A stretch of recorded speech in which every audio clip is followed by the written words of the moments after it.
नमस्कार, आप देख रहे हैं आज तक। आपके साथ मैं हूं सईद अंसारी। स्वागत है आपका दस्तक में। आज बात मुंबई की, जिस पर दूसरी मुसीबत दस्तक दे रही है। कोरोना तो मुंबई पर पहले से कहर बरपा रहा था। अब निसर्ग नाम का चक्रवाती तूफान कल दोपहर या कल शाम तक अपनी धमक मुंबई में दिखाएगा।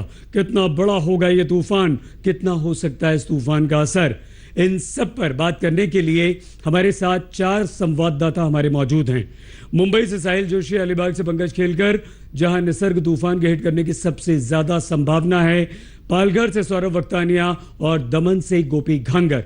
सभी से हम करेंगे बात, लेकिन सबसे पहले देखिए हमारी ये रिपोर्ट।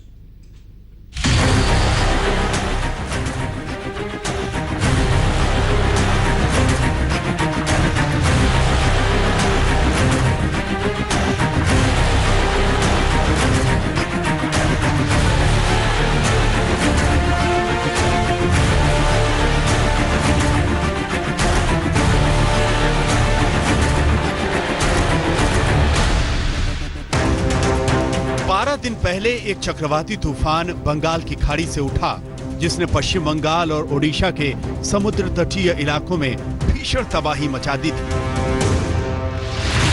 अब वैसी ही एक तबाही की आहट हिंदुस्तान के पश्चिमी तट पर आ रही है। एक महातूफान अरब सागर में मचल रहा है, जो महाराष्ट्र से गुजरात तक बढ़ता हुआ दिखाई दे रहा है।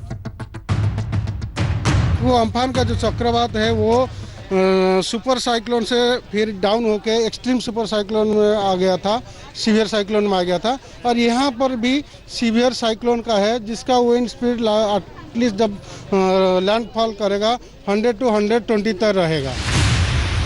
उस तूफान का नाम है निसर्ग, जिसकी लहरें मुंबई पर चोट पहुंचा सकती हैं। अभी ये मुंबई कोरोना के कहर से छूटी भी नहीं कि महातूफान ने तबाही की दस्तक दे दी। मुंबई ने 20वीं और 21वीं सदी के 20 साल में कभी चक्रवात नहीं झेला था। मुंबई में बार बार भयंकर बाढ़ आई, लेकिन वो किसी चक्रवात के कारण नहीं थी। इससे पहले ऐसा चक्रवाती तूफान मुंबई पर 1891 में आया था, जिससे मुंबई के कई इलाकों में भयंकर बारिश की आशंका है। मुंबई में बारिश का आगमन हो गया है, और ये इस वजह से हो रहा है क्योंकि साइक्लोन निसर्गा अब सिटी के धीरे धीरे करीब आ रहा है। आईएमडी के प्रेडिक्शंस के हिसाब से अगर अलीबाग में, मुंबई के अलीबाग में अगर साइक्लोन निसर्गा ने कल दोपहर या सुबह तक लैंडफॉल किया, तो ये महाराष्ट्र का रिकॉर्ड हिस्ट्री का सबसे पहला साइक्लोन होगा। और आप देख सकते हैं सभी तरीकों की तैयारियां भी जोरों शोरों से चालू हैं। हम आपको इस निसर्ग नाम के तूफान के बारे में बताएंगे। उससे पहले ये जान लीजिए कि महाराष्ट्र से गुजरात तक कहां-कहां ये तूफान अपनी उफान पर हो सकता है।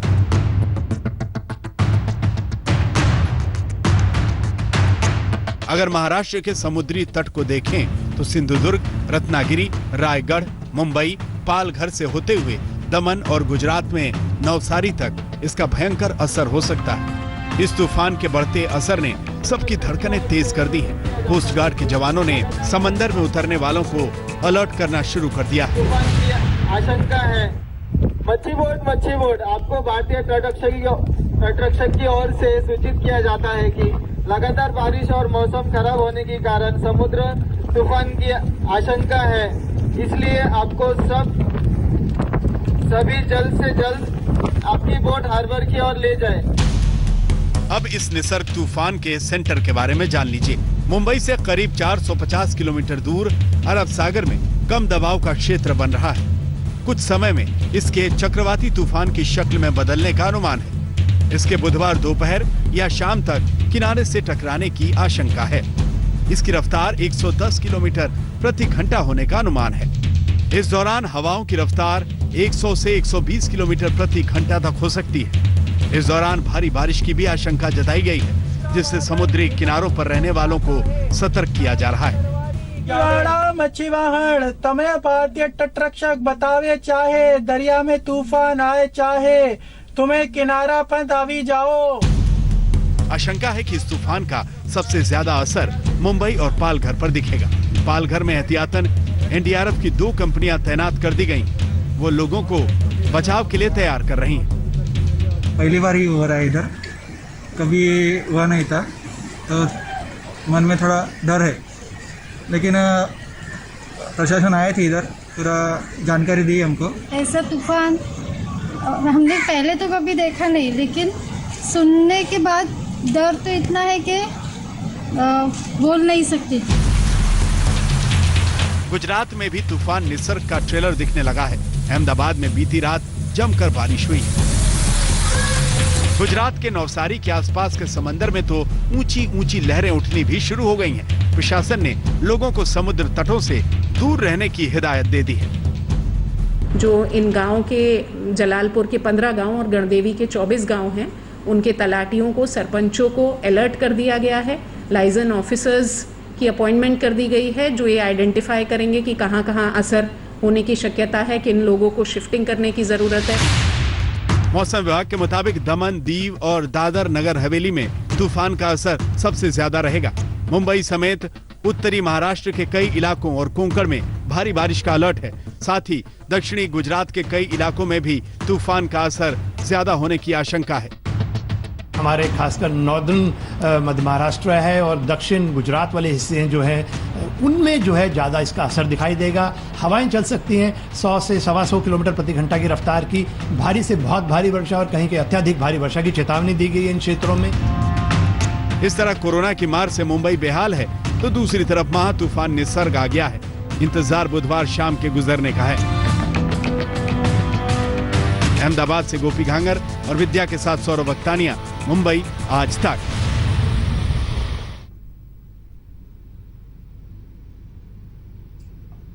और स्थिति की गंभीरता को आप इस बात से बहुत अच्छी तरह से समझ सकते हैं कि प्रधानमंत्री नरेंद्र मोदी इस पर खुद बेहद नजदीकी नजर बनाए हुए हैं। मोदी ने महाराष्ट्र और गुजरात के मुख्यमंत्रियों और दमन द्वीप के प्रशासन, उन्होंने पहले ही केंद्र के उन्होंने सपोर्ट का भरोसा दे दिया है। इस बीच महाराष्ट्र के मुख्यमंत्री उद्धव ठाकरे तैयारियों में पहले से जुट चुके हैं। थोड्या वेळापूर्वी आपल्या देशाच्या पंतप्रधानांचा फोन आला होता, माननीय नरेंद्र मोदीजींचा फोन आला होता। त्यांनी सांगितले आहे की तुम्ही तयारी तर केलेली आहे, पण केंद्र सरकार सुद्धा तुमच्या सोबत आहे, त्याच्यामुळे ती काळजी तुम्ही करू नका। आता महत्त्वाचा मुद्दा म्हणजे हे जे काय वादळ येणार आहे किंवा धडकणार आहे, या वादळाचा एकूण प्रभाव बघितल्यानंतर 3 तारखेपासून आपण सुरुवात करणार होतो पुनश्च हरिओम। मी पुन्हा एकदा आपल्याला विनंती करतोय की विशेषतः हा जो काही आपला किनारपट्टा आहे तिथे उद्या आणि परवा 2 दिवस हे महत्त्वाचे आहेत। दोन्ही दिवस आपण घरामध्येच राहणं हे हिताचं आहे।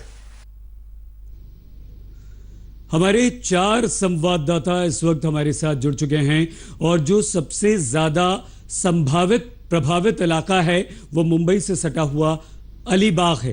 पंकज खेलकर हमारे संवाददाता वहां पर मौजूद हैं। पंकज, किस तरह की तैयारी है, किस तरह का अलर्ट अलीबाग में है, क्योंकि अलीबाग में ही सबसे ज्यादा इसका असर बताया जा रहा है।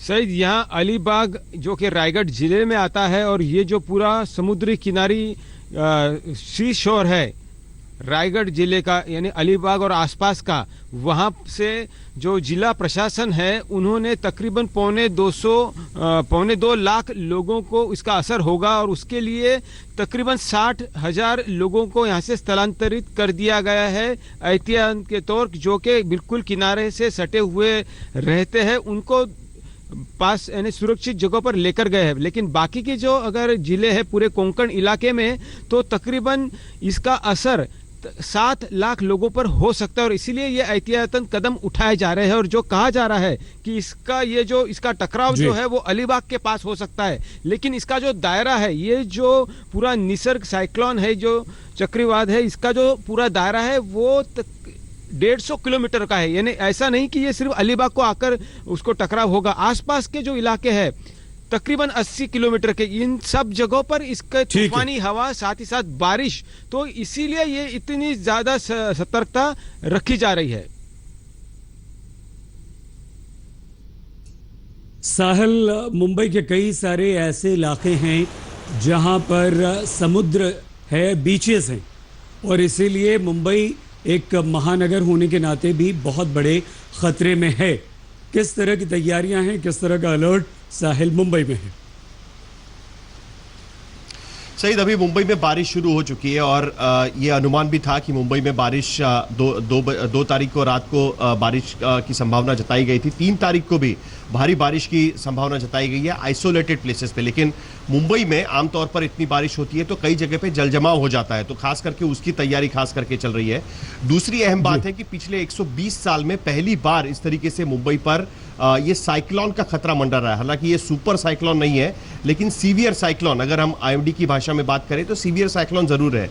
तो ये पहली बार 120 साल में इस तरीके से ये साइक्लोन का खतरा है, तो जिसके चलते मुंबई के बीचेस पर आपने सुना होगा उद्धव ठाकरे कह रहे थे कि दरअसल 3 तारीख से मुंबई के बीचेस और पब्लिक प्लेसेस लोगों को घूमने के लिए खुली करने वाले थे, जिसको मिशन बिगिन अगेन का नाम दिया गया था। लेकिन अब वो 2 दिन के लिए टाल दिया गया है, तो कोई भी अपने बीचेस पर नहीं निकल पाएगा। मुंबई पुलिस ने 144 धारा लागू कर दी है कि मरीन ड्राइव, वर्ली सी फेस या जुहू बीच या कोई भी और बीच जो मुंबई के नजदीक है वहां पर आप बाहर नहीं निकल पाएंगे। दूसरी अहम बात की फायर ब्रिगेड और एनडीआरएफ की टीमें अलग अलग जगह पर लगा दी गई है। डिजास्टर मैनेजमेंट एक्टिव कर दिया गया है। अगर पानी भर जाता है, जलजमाव हो जाता है भारी बारिश की वजह से, तो लोगों को आसपास के स्कूलों में ले जाने की भी व्यवस्था यहां पर रखी गई है। आमतौर पर कई सारी स्कूल कोविड-19 के जो हाई रिस्क कॉन्टैक्ट्स हैं उनसे भरी हुई है, लेकिन बाकी जो खाली जगह है वहां पर भर दिया गया है। एपिडेमिक लॉ पहले से ही मुंबई में है, तो अगर बीएमसी का जरूरत पड़े तो कोई बड़ा मैरिज हॉल या बाकी कोई चीजें भी वो इस स्थिति से निपटने के लिए कब्जे में ले सकती है इस वक्त। लेकिन एक तरीके से कल का दिन काफी बहुत जरूरी रहेगा, क्योंकि दोपहर के बाद ये साइक्लोन अलीबाग और मुंबई के बीच में टकराएगा जमीन से। उसके बाद उसका जोर है वो कम होगा, लेकिन जो हवाएं बहेगी 120 किलोमीटर प्रति घंटे की स्पीड से, वो सबसे ज्यादा तकलीफदेह हो सकती है मुंबई के लिए, और मुंबई इससे जूझने के लिए तैयार हो रहा है, ये हम कह सकते हैं। लेकिन फिलहाल हम देख सकते हैं कि मुंबई में बारिश शुरू हो चुकी है और ये कल भी बारिश इसी तरीके से जारी रहेगी। तो लोग पहले से ठीक है साहिल, तनुश्री और गोपी, हम आप दोनों के पास भी आएंगे, लेकिन ये जो निसर्ग तूफान है इस समय मुंबई ही नहीं बल्कि महाराष्ट्र और गुजरात के तमाम तटीय इलाकों से टकराने जा रहा है। जब हर कोई कोरोना के खतरनाक वायरस से इस समय लड़ रहा है, उस पर महाराष्ट्र का हाल तो सबसे हमारे देश में ज्यादा बुरा है। महाराष्ट्र की राजधानी मुंबई में उन क्वारंटीन सेंटर्स से अब मरीजों को भी हटा लिया जा रहा है जो तूफान की मार को झेल नहीं सकते हैं।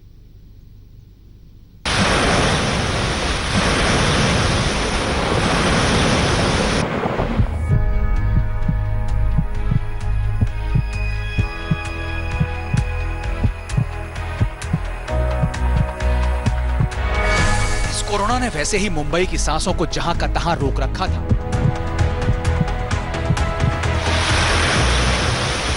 अब एक ऐसा महातूफान चंद घंटों की दूरी पर खड़ा है जो बंगाल और ओडिशा के अम्फान चक्रवात की तरह कहर बरपा सकता है।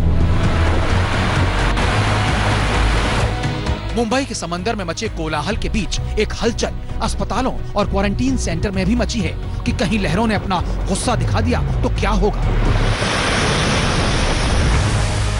इसीलिए एहतियातन कोरोना के मरीजों को सुरक्षित जगहों पर शिफ्ट किया जा रहा है। मुंबई अलर्ट पर है और साइक्लोन की वार्निंग दी गई है, इसलिए एमएमआरडीए ने बीएमसी के साथ मिलकर एक महत्वपूर्ण फैसला लिया है। फैसला यह लिया गया है कि यहां पर जो 150 पेशेंट्स हैं उनको यहां से शिफ्ट कर दिया जाएगा। तूफान की चेतावनी के बीच कोरोना के बढ़ते मामले भी मुंबई को डरा रहे हैं। मुंबई में कोरोना के मामले 41,000 के पार पहुंच गए हैं, जबकि मरने वालों की संख्या 1,319 तक। सिर्फ 24 घंटे में ही मुंबई में कोरोना के 1,413 नए मामले आ गए। अगर डॉक्टरों और नर्सों की टीम कोरोना से लड़ रही है तो एनडीआरएफ ने जगह जगह मोर्चा संभाल रखा है। लोगों को कह दिया गया है कि वो सुरक्षित जगहों पर चले जाएं। और आने वाले समय में सरकार पब्लिक को शेल्टर होम प्रोवाइड करेंगे, ये हम आशा रखते हैं। और ज़रूरी होता है पब्लिक को शेल्टर होम में पहुंचाया जाए। जितना पब्लिक को हम शेल्टर होम पहुंचाएंगे उतने कैजुअलिटीज को हम रिड्यूस कर सकते हैं। जहां जहां तूफान आने की आशंका है, महाराष्ट्र के उन जिलों में एनडीआरएफ ने मोर्चा संभाल लिया है। महाराष्ट्र में एनडीआरएफ की 16 टीमें तैनात कर दी गई हैं, जबकि 7 रिजर्व में रखी गई हैं। गुजरात में 13 टीमें तैनात हैं, 2 रिजर्व में हैं। दमन, दीव, दादर और नगर हवेली में एनडीआरएफ की एक टीम तैनात है। 4 जून तक लोगों को समंदर से दूर रहने की हिदायत दी गई है। तटीय इलाकों में रहने वालों को सुरक्षित स्थानों पर पहुंचाने की कवायद भी शुरू हो गई है। सारी तैयारियां पूरी हैं। लगभग 10 और 11, 21 टीमें एनडीआरएफ की दोनों राज्यों में तैनात हैं और करीब 10 और टीमें रिजर्व में रहेंगी। महाराष्ट्र के तटीय इलाकों में इससे पहले 1891 में चक्रवाती तूफान आया था। उसके बाद 1948 और 1980 में वैसे चक्रवात का दबाव तो बना, लेकिन आया नहीं। इस बार 129 साल पुरानी लहरों के टकराने का खतरा बस चंद घंटों की दूरी पर खड़ा है। इसका खतरा दक्षिणी गुजरात के भी 5 जिलों पर दिख रहा है। सिस्टम जो है नीचे से जाएगा। ओके, सो एक्सट्रीम जो साउथ गुजरात है, लाइक दमन, दादर, नगर हवेली, वलसाड, नवसारी, तापी, डांग, सूरत, ये सब एरिया में इम्पैक्ट है। गुजरात और महाराष्ट्र दोनों राज्य कोरोना संक्रमण से सबसे ज्यादा जूझ रहे हैं। ऐसे वक्त में तूफान की दस्तक डराने वाली है। संक्रमण से बचाव के साथ साथ लोगों को राहत पहुंचाने का काम किसी जंग से कम नहीं, लेकिन दोहरी जंग आ गई है तो लड़ी जा रही है। अहमदाबाद में गोपी खांगर के साथ पंकज उपाध्याय, मुंबई आज तक। महाराष्ट्र गुजरात दोनों राज्यों की सरकारें अलर्ट हैं। पूरे इंतजाम उन्होंने कर लिए हैं। केंद्र सरकार का पूरा सहयोग मिल रहा है। गोपी, क्या स्थिति है? कितना खतरनाक निसर्ग हो सकता है? प्रशासन कितना अलर्ट है? बिल्कुल सही। देख, तो कोरोना का मार है, ऊपर से अब निसर्ग साइक्लोन आ रहा है। ये दोनों चुनौती गुजरात सरकार के लिए बेहद अहम रहेगी, क्योंकि निसर्ग साइक्लोन है। ये माना जा रहा है कि हालांकि गुजरात से नहीं टकराएगा, वो महाराष्ट्र से टकराएगा, लेकिन जो साइक्लोन है, साइक्लोन का जो इलाका है वो दमन से लेके वलसाड, नवसारी तक उसका जो असर है वो यहाँ पे देखने मिलेगा। और इसी वक्त अगर बात की जाए तो जो तेज हवाएं हैं वो शुरू हो चुकी है। पूरे गुजरात के करीब 29 जिलों में लगातार बारिश रुक रुक के हो रही है, तेज हवाएं चल रही है। तो उसकी वजह से एनडीआरएफ की करीब 13 टीमों को तैनात कर दिया गया है लगातार। अगर दमन की बात की जाए, क्योंकि दमन सबसे ज्यादा नजदीक है महाराष्ट्र से, तो दमन के अंदर करीब 4000 लोगों को इवैक्यूएट किया गया है। एनडीआरएफ की एक टीम को यहाँ पे तैनात किया गया है। साथ ही जो गुजरात के बीचेस है, उन बीचेस को भी बंद कर दिया गया है। तो गुजरात सरकार के लिए एक दोहरी चुनौती के तौर पर जो निसर्ग साइक्लोन है वो आएगा, क्योंकि कोरोना के मामले जिस तरीके से गुजरात में बढ़ रहे हैं, तो वैसे में अब निसर्ग साइक्लोन से भी गुजरात सरकार लगातार उस पर पैनी नजर बनाए हुए कंट्रोल रूम बनाया गया है। वहां से हर एक जिला कलेक्टर से बातचीत की जा रही है। सईद, बहुत धन्यवाद गोपी आपका। तनुश्री पांडे हमारी संवाददाता मुंबई में जुहू बीच पर मौजूद हैं। तनुश्री, मुंबई पर जब भी इस तरह का कोई तूफान का खतरा आता है तो 2005 का वो तूफान और वो क़यामत के 24 घंटे भी याद आ जाते हैं। किस तरह से बीचेस पे खासतौर से जुहू पर लोगों को अलर्ट किया गया है और सरकार ने यहाँ पर क्या इंतजाम किए हैं? बिल्कुल सईद। और सईद, इस वक्त पे हमको एक बात नहीं भूलनी चाहिए कि मुंबई एक वो शहर है जो ऑलरेडी कोविड-19 के केसेस की वजह से एक कठिन परिस्थिति में फंसा हुआ है। ऐसे में एक साइक्लोन निसर्ग का महाराष्ट्र में लैंडफॉल होना एक बहुत ही चैलेंजिंग सिचुएशन बन के सामने आया है। हम इस वक्त पे जुहू बीच के बाहर मौजूद हैं और हम लोग को भी बीच से काफी दूर कर दिया गया है कि क्योंकि हाई टाइड्स अगर जिसको बोला जाता है, आप वो समुद्र में बड़ी बड़ी लहरें आना चालू हो चुकी है। सईद, आप देख सकते हैं पिछले कुछ घंटों में मुंबई में बारिश एक भी सेकंड के लिए रुकी नहीं है। इस बारिश को माना जा रहा है कि ये बारिश और बढ़ेगी जैसे जैसे निसर्ग पास आएगा। पर इसके अलावा राज्य सरकार ने एनडीआरएफ की 10 टीमों को डिप्लॉय कर दिया है ग्राउंड में, 6 टीमों को स्टैंड बाय पे रखा हुआ है और जितने भी बीचेस हैं और लो लाइंग एरियाज है सईद शहर में, मुंबई शहर में, उन सभी एरियाज में से लोगों को इवैक्यूएट करना जाना चालू कर चुके हैं। और अगर कल स्थिति खराब हुई, परिस्थिति खराब हुई, तो और भी लोगों को लो लाइंग एरियाज में से इवैक्यूएट किया जाएगा। उसके अलावा जो रेस्क्यू बोट्स हैं वो लोग पूरी रात समुद्र के आसपास तटों पे विजिल करेंगे। तो सभी जो ले सकती थी प्रिकॉशंस, राज्य सरकार सभी वो प्रिकॉशंस ले रही है। अभी सिर्फ ये होप कर सकते हैं कि जब तक निसर्ग लैंडफॉल करे महाराष्ट्र में, मुंबई में, तब तक वो कुछ कमजोर हो जाए। नहीं तो ये एक ऑलरेडी जो मुंबई है, जो ऑलरेडी ओवरवेल्म्ड है कोविड सिचुएशन को लेके, निसर्ग साइक्लोन उस चीजों को सिर्फ खराब ही करेगा। सईद, बहुत धन्यवाद तनुश्री पांडे हमारी संवाददाता जो बीच पर मौजूद हैं। और महाराष्ट्र के मुख्यमंत्री उद्धव ठाकरे ने कम से कम 2 दिन लोगों को घर से बाहर नहीं निकलने की सलाह दी है। कल दोपहर में यह तूफान टकराएगा। साहिल, पंकज, तनु और गोपी, बहुत धन्यवाद आप सभी का। लेकिन मुंबई से एक जल्दी से साहिल, क्या कुछ खास, क्योंकि खबर अभी अभी आई है कि उद्धव ठाकरे ने कह दिया है कि 2 दिन तक तूफान तो कल टकराएगा दोपहर, रात तक ज्यादा खतरा है, फिर 2 दिन घरों में रहने की सलाह। क्यों, कोई खबर आपके पास आई है साहिल? देखिए, जो अभी उन्होंने एड्रेस राज्य को किया उसमें उन्होंने साफ कहा, क्योंकि 3 तारीख से दरअसल मुंबई में लॉकडाउन खुलना शुरू होना था, जिसे मिशन बिगिन अगेन का नाम उन्होंने दिया था, पुनश्च हरिओम का उन्होंने नाम दिया था। और जिसके चलते 3 तारीख से लोग दरअसल पार्क में या बीचेस पर अगर घूमने जाना है, फिजिकल एक्टिविटी के लिए जाना है, तो सोशल डिस्टेंसिंग रख के जा सकते थे। लेकिन चूंकि अब ये चक्रवात यहाँ पर आ गया है, तो जिसके चलते अब दोबारा उनको कह दिया गया है कि अब 2 दिन तक आप बाहर ना निकले। मुंबई में जैसे मैंने जिक्र किया, मुंबई पुलिस पहले से ही धारा 144 लगा चुकी है कि लोग बाहर ना निकले किसी भी तरीके से। जो दुकान खुलने वाले थे उनको भी कह दिया गया है कि अभी 2 दिन तक वो दुकान इस तरीके से ना खुले, सिर्फ एसेंशियल सर्विसेज के दुकान खुले रहेंगे, लेकिन बाकी जो दुकानें उनको बंद रखने के लिए कहा गया है। तो 3 तारीख से जो मिशन बिगिन अगेन की शुरुआत होनी थी वो अब एक तरीके से 2 दिन रुक जाएगी, क्योंकि चक्रवात का जोर है और लैंडफॉल होने के बाद भी कुछ देर तक उसका असर जारी रहता है।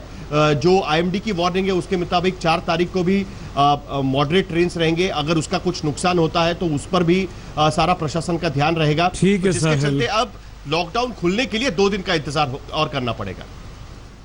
नमस्कार, मैं हूं अंजना ओम कश्यप। हमें उम्मीद है ये वीडियो आपको पसंद आया होगा। लेटेस्ट खबरों के लिए यूं ही देखते रहिए आज तक, और इस वीडियो के पसंद आने पर लाइक, शेयर एंड सब्सक्राइब करना ना भूलें।